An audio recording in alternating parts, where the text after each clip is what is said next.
आप देख रहे हैं TNB। देश में विपक्षी दल इंडिया गठबंधन की बैठक के बीच केंद्र की मोदी सरकार ने बड़ा दांव खेल दिया है। एक देश एक चुनाव पर केंद्र सरकार ने कमेटी बना दी है। मीडिया रिपोर्ट के मुताबिक पूर्व राष्ट्रपति रामनाथ कोविंद को इसका अध्यक्ष बनाया गया है। आज इसका नोटिफिकेशन जारी हो सकता है।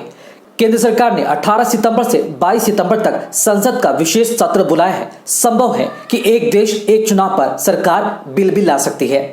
केंद्र की बनाई कमेटी एक देश एक चुनाव के कानूनी पहलुओं पर गौर करेगी। इसके साथ ही इसके लिए आम लोगों से भी राय ली जाएगी। इधर लोकसभा में विपक्ष के नेता और कांग्रेस सांसद अधीर रंजन चौधरी ने कहा कि आखिर एक देश एक चुनाव की सरकार को अचानक जरूरत क्यों पड़ गई।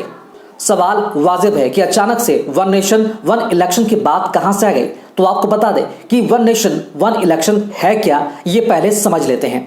वन नेशन वन इलेक्शन या एक देश एक चुनाव का मतलब हुआ कि पूरे देश में एक साथ ही लोकसभा और विधानसभा में चुनाव हो। आजादी के बाद 1952, 1957, 1962 और 1967 में लोकसभा और विधानसभा के चुनाव एक साथ होते थे, लेकिन 1968 और 1969 में कई विधानसभाएं समय से पहले ही भंग कर दी गई। उसके बाद 1970 में लोकसभा भी भंग कर दी गई। इस वजह से एक देश एक चुनाव की परंपरा टूट गई।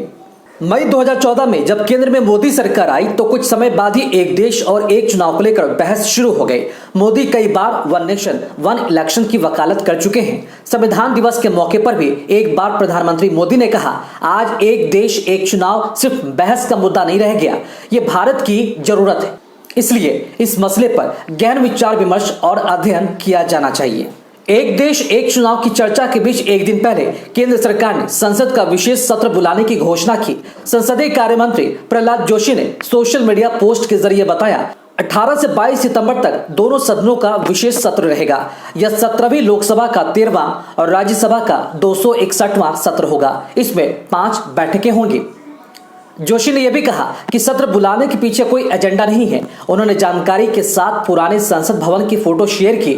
माना जा रहा है कि सत्र पुराने संसद भवन से शुरू और नए में खत्म होगा।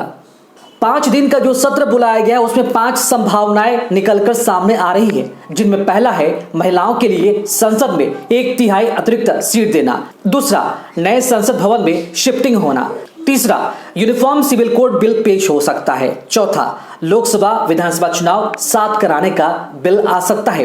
5वां, आरक्षण पर भी प्रावधान संभव हो सकता है।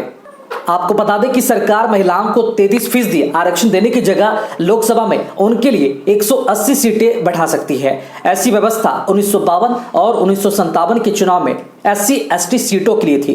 तब 89 व 90 सीटों पर एक से अधिक प्रत्याशी चुने जाते थे। इसके बाद में डिलिमिटेशन होने पर व्यवस्था खत्म हो गई। अब देखना काफी दिलचस्प होगा कि 5 दिनों का जो विशेष सत्र बुलाया गया है 18 सितंबर से 22 सितंबर के बीच सरकार क्या कुछ निर्णय लेती है और किस तरह के चौंकाने वाले अध्यादेश लाए जाते हैं। बाकी देश और दुनिया की तमाम खबरों में अपडेट बने रहने के लिए देखते रहिए TNB। साथ ही हमारे वीडियोस को लाइक करें, शेयर करें और हमारे YouTube चैनल TNB को सब्सक्राइब करना ना भूलें।